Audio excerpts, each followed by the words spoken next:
पर ताम्र वर्ण हो रहा था सबके मुखमंडल का। पल्ली तरफ ठाकुर जी खड़े। ठाकुर जी, कहो गोपी दर्शन है गए दुर्वासा जी के, कैसे रहे दर्शन? आज कहा प्राप्त कियो सत्संग में? गोपी बोली, एक ही चीज प्राप्त करी। बोले कहा?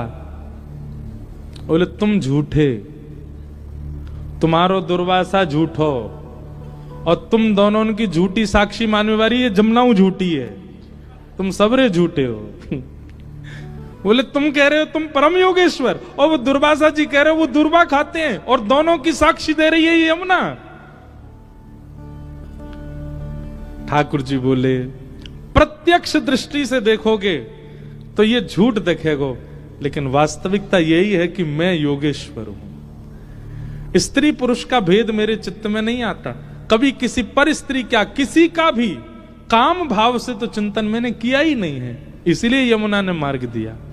और दूसरी बात, दुर्वासा जी, वहां दुर्वासा जी को आपने 56 भोग दिए। प्रत्यक्ष दृष्टि में आपको लगा कि उन्होंने सब पाया, पर अप्रत्यक्ष भाव से वे दूरवा ही ग्रहण करते हैं। उनका किसी वस्तु के प्रति कभी पूड़ी खाई, सब्जी खाई, खीर खा गए, कड़ी खा गए, ये प्रत्यक्ष दिखा, पर उनके मन ने कुछ भी स्वीकार नहीं किया।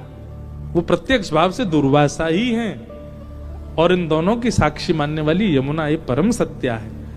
अप्रत्यक्ष भाव से मेरा रूप दिखा नहीं है, इसलिए तुमको बहम लग रहा है।